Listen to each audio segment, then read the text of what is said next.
first of all, I want to thank you guys for being here today. And thank you, Tita Jeannie, for inviting me to be a part of this growing family that's doing so many beautiful things. To be honest, I didn't really know I was here. I didn't really know what to say. I still don't. I'm figuring it out. But I do know that we all have wounds of various shapes and sizes and depth. I have those wounds. You probably do too. Some of them were inflicted in childhood. Some of them are fresh blood we're still dealing with. The funny thing about these wounds is when they're inside, you can't see them. You don't really know how deep they go. And so someone can come along and, like let's say you have a wound on your shoulder, people would know not to touch you there because it would hurt. But when they're inside, you come across people and they whack you right where it hurts. And you don't quite know how to react. I didn't know I had these wounds until this year. I was going along with my life and I didn't realize how deep these wounds were. And it's still something I'm processing every day.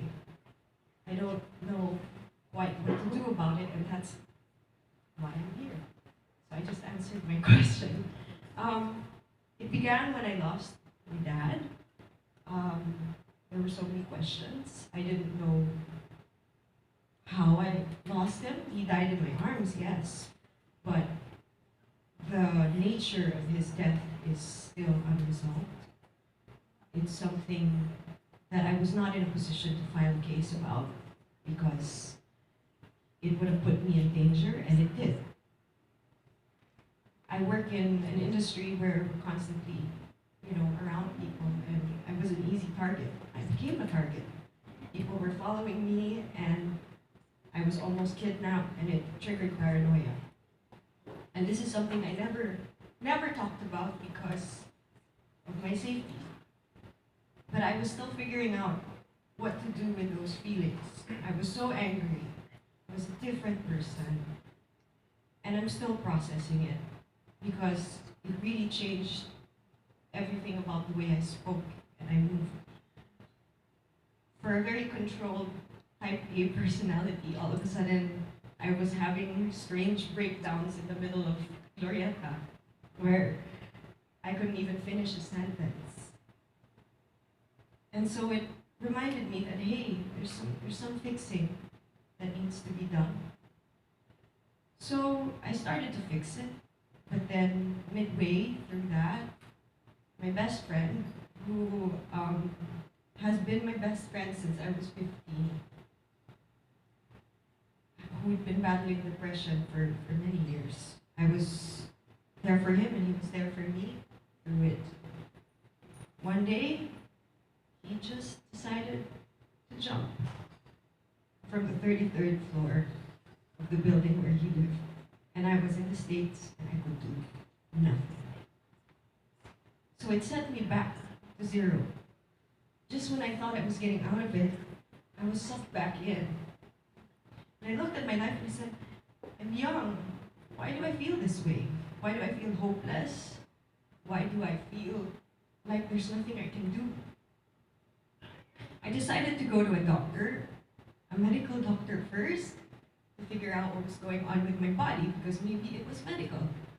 Maybe there was something I could do by changing my diet or doing something like that. And I took some hormone tests, and the results came out that I actually have a chemical hormonal imbalance.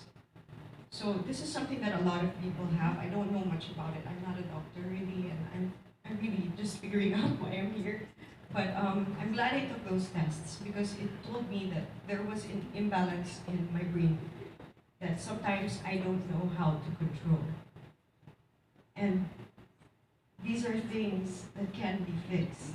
When you don't know what they are, it's hard to figure it out. You don't quite know where to begin. And now that I know, I can go get help for it. I can go seek a doctor.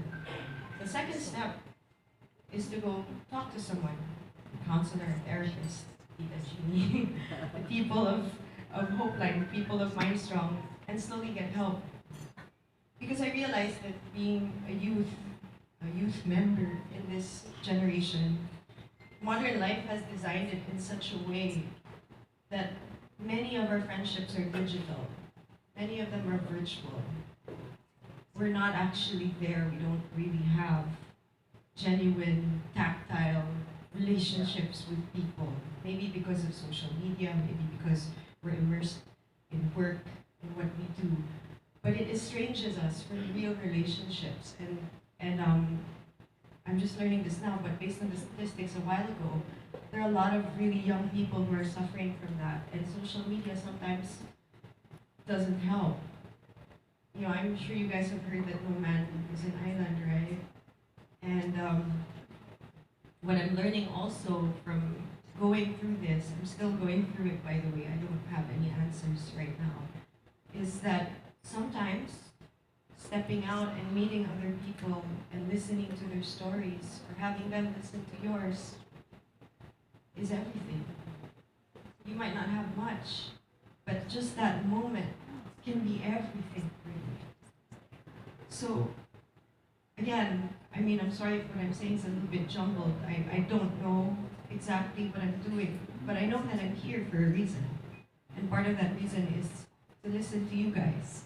Because I never thought I would go through anything like this, but I go through it every day. Every day is a fight to get through. Every day is a fight to look normal, act normal, do the job, but then what do you do when the day is done? So I'm really thankful that I get to be around people like you who are doing wonderful work because it really does matter. When you lose people in your life and you're left with questions and you don't have the answers, sometimes you just need to be with another person. That's all you need. Just someone to listen to you, sit with you, eat with you, smile at you. That's just it. And from there, so much more can be done. So thank you guys. I don't really know what I'm saying, but I'm grateful that I'm here. And I'm grateful for all the wonderful work that you guys have been doing. It's a blessing. So God bless you guys.